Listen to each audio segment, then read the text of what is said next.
movie chu South Carolina a intrana National Hurricane Center chuan hurricane warning anti chuaka khipui chu second tinin anazual zela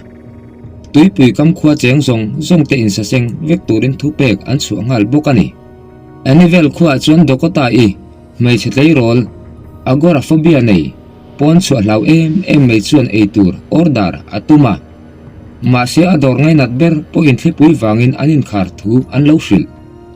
eitur amamu ma wangin lau chungin a chuak luita ani konga akal line a then khoviang zong te chu anin saseng me ka hmu a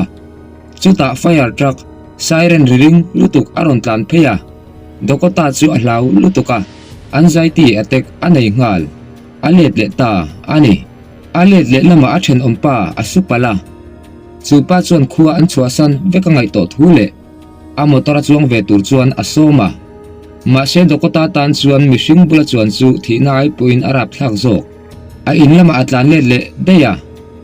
khodanga chuan unau pathum rona le anau panhi te chu ru asu noya dil hlo om takan lo in buala rona chu azuang luta rei takaron lang chuak lo a unau te an mang ang mana ma se alo fiam mai meya aron lang le lol an himlai chun ampa foster Billy an aron tibuya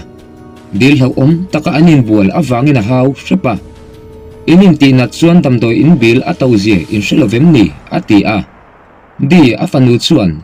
nang hian damdoi ina min hruai du tak lovang atile saka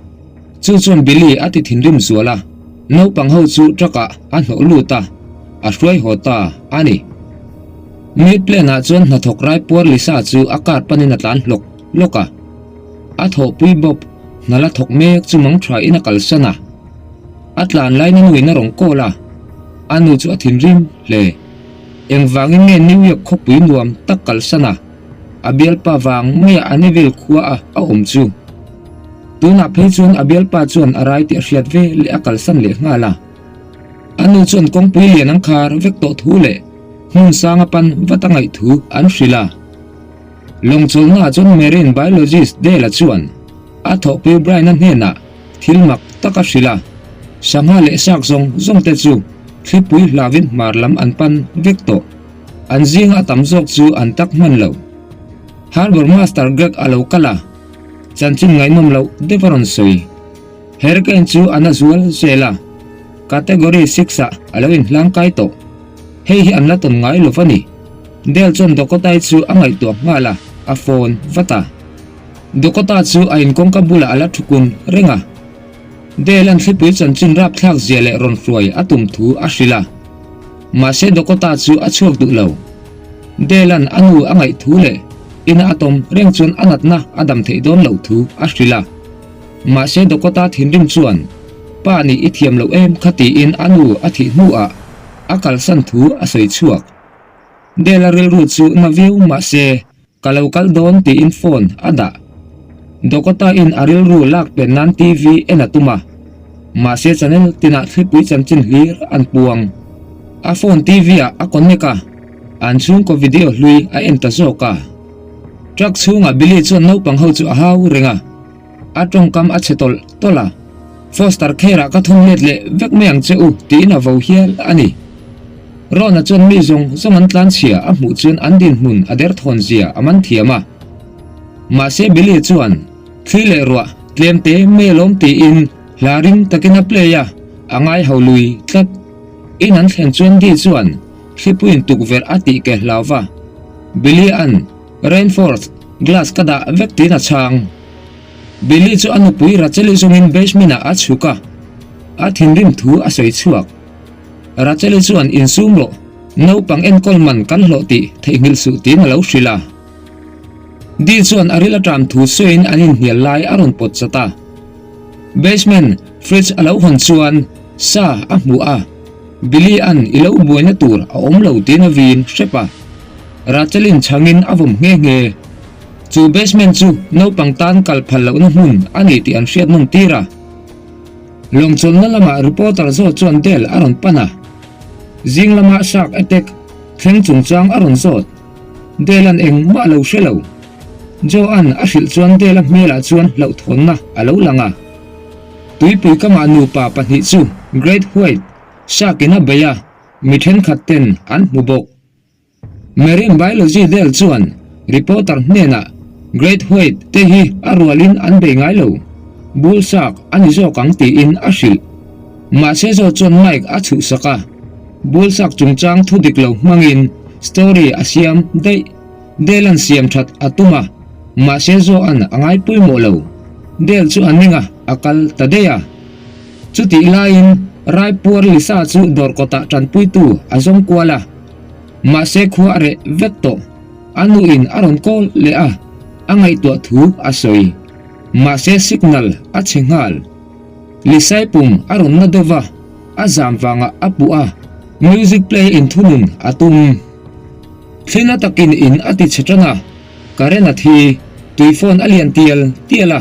tuipui kama lungbang aron ti chia a tui chu aron lu chak le a lizai chu theito pinatlana truck nen anin su teu hle ma sia ding man truck khal tu chu bopalo ni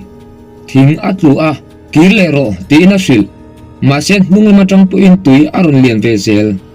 lizai chu atlan luya ma se akar chu thinga tanga bopa chu kongdanga tangin kwal atuma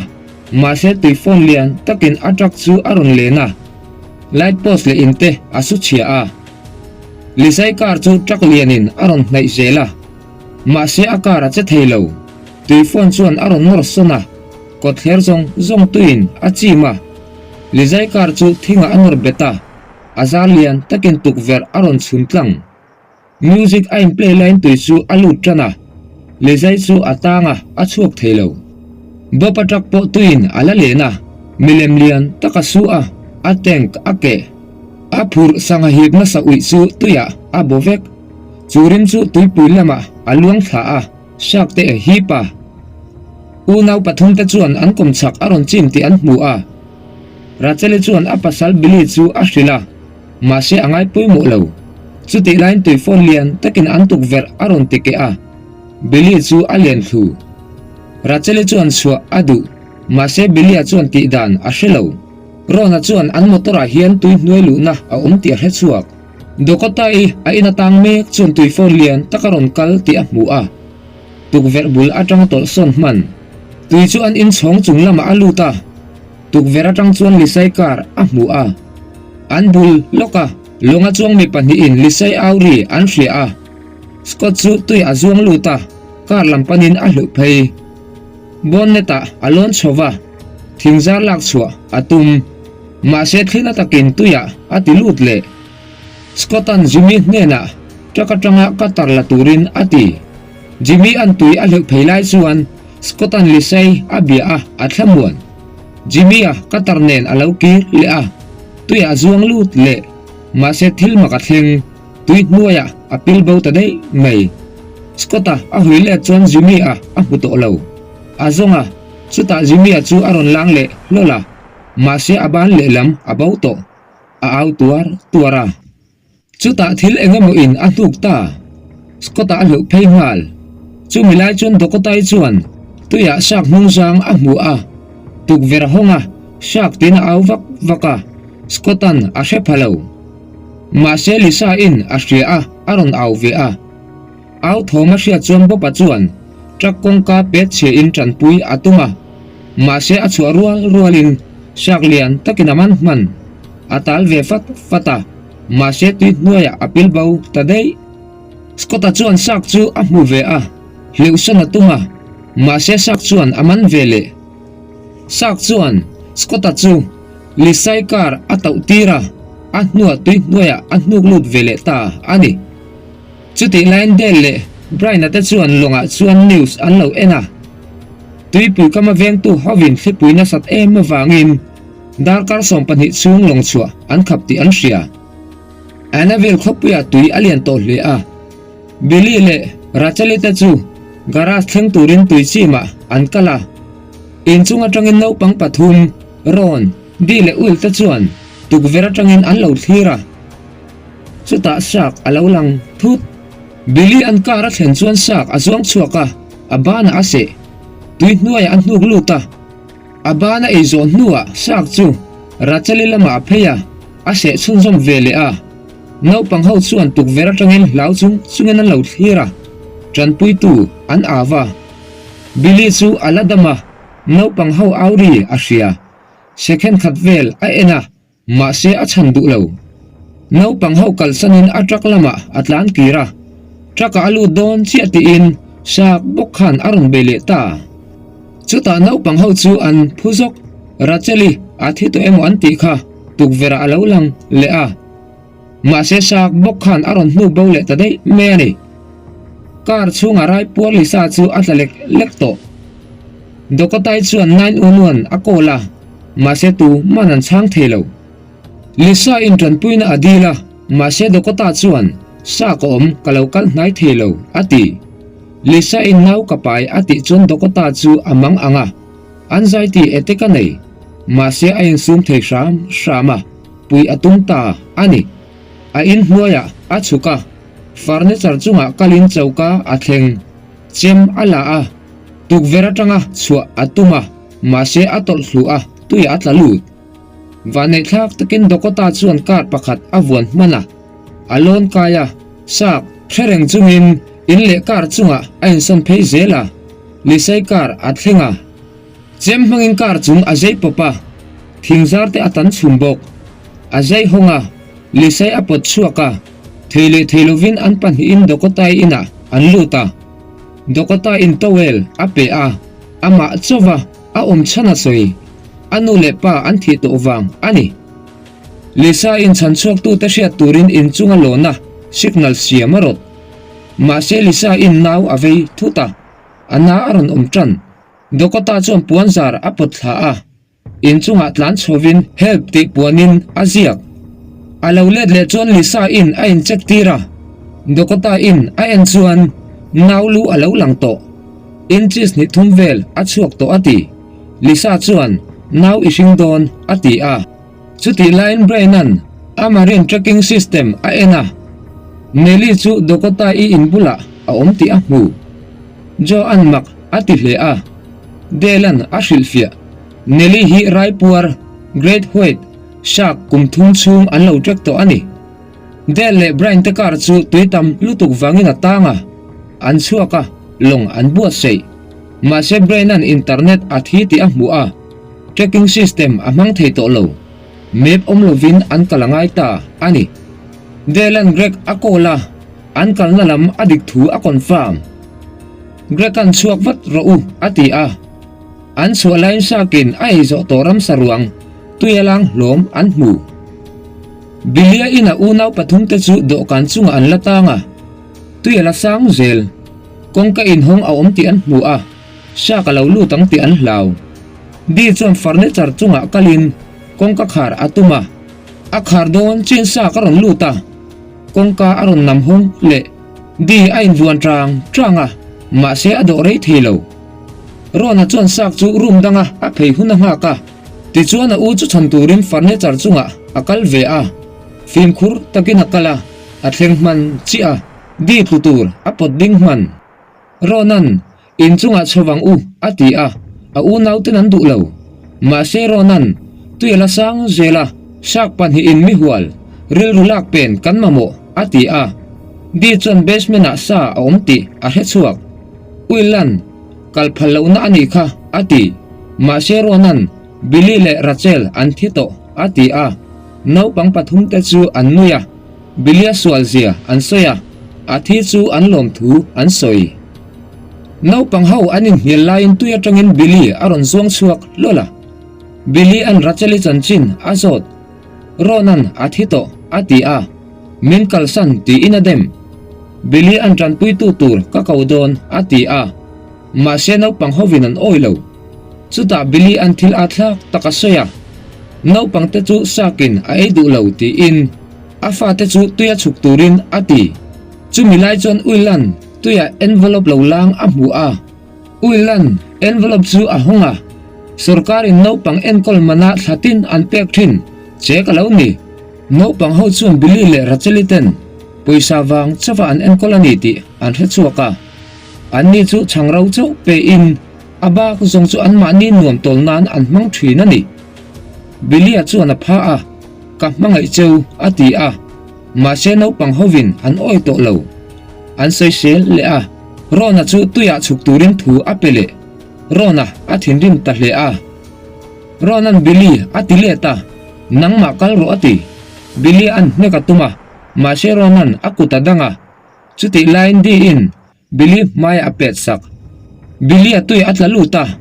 sak ta chon rang takin anon bo ngala an ezo vek chu boina kara chon rona chu basement a zong luta thil engemo ala ma se achua donin akor chu huka atang tlat ronan thilbur avuma abum akor chu apot khera atlan chuak theita ani do kana thlen chuan sak beina apum pel man chi a basement atanga a box lak chu a honga a chunga chon dynamite alo om reng dokotai ina chuan tuin in chung a thleng tre to a lisai nau veina anatol tola dokotai chuan skota longla turin thutluk na asiama delan vibration mangin sanghaliam anga sak abung thei thu asoi kha a hre chuaka chu wangin electric toothbrush le vibrate thei thil dang ala khoma beka akhunga tuya avom luta sak ta chu bek lama ankal veka dokotai chu tuya aluta alua torchlight atona furniture von pheze lina kala a torchlight a thithuta abenga a eng le ruang ato chuan aphuna sa hle bek chunga thil an pui pui zo nuwa sak pani in anron neya dokotai in ake akara sak pakhat akal tangtir an kaliam nuwa long chu athenga longdanga delan engwanga sak zir chiang nge ani atim te ashil lueran nung lo om ber chu hipo ani vai kha chu hipo in abeidona ma se sak pan in anon chan chuak chumi tum chuan hipo mit menga hlona a muma sabera delan sakin a hlo om chun chu an alien sak ani electric current in ati boy theibok ati a chuta braina computer a signal alo leta khopui chung zong sakina khatti an mu chok ta ani an bul nai loka chuan truck ruak an mu a delan a chunga taser a mu mi a chuaka dokotai in chu tuilianin a chim trana tuya sang lutuk to a lisai chu ceilinga a betrep to a auri a hria chuan dokotai chuan indang tukver a voke a harpun gan aru chuaka lisai chuan naw anei don ti a hra thei lisai naw nei tuma san lai takin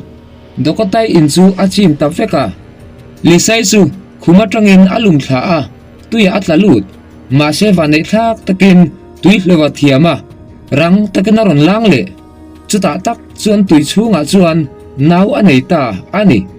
anaw te chu rang takin apom kang ngala ma se naw te trapri chuan sak ta kau khom ta ani sak lian takin lisa le anaw te chu aron pana lisai chuan thingbung achara anaw te veng him turin sak chu avit ngal atnung lama tangin sak dang aron kal le a ma se dokotai chuan longa tangin harpun kanin a maya tak akapa sak chu akirta ani dokota in lisa le naute chu longa hlan chho atuma ma se sakin long aron suchora anwa in tuya an tlalut vek chuta tak chon dela le atim te an lo thinga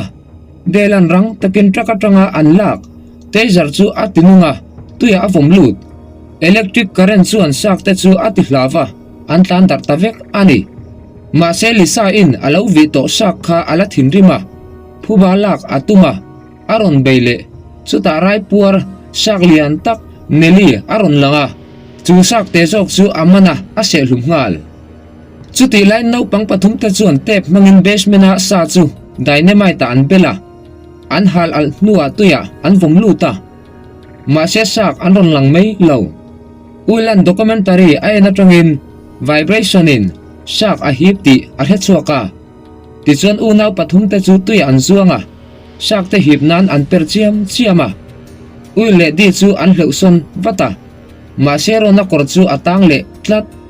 sak apumpel nu akor a hipa a unaw te bula dokan nunga a biru sak te chu dynamite le sa omna an pung khoma apuak ta a sak zong an thi a thisenin in chunga per vek countera uilan bilia kar chabi achara naupang pathum te chu belia traka an luta an tlan chuak ngal lisa I anau tele dokotai te chu dela ten an chan chuaka dele dokota I pa le fanu te chu anin ku a anin mukhom le ta Brianan lisai hne na a phone a ho tira anu hne na a tha ti le atunu a mel hria tir ngala reporter zo chuan thil thang zong chu alo record chara tuya kam hnu loka grika chuan hurricane chak tak dang lo kal le me ti a mu chuaka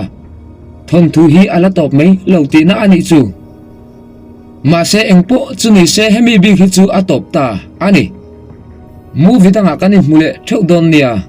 in zawa in mutui mang tha vek ule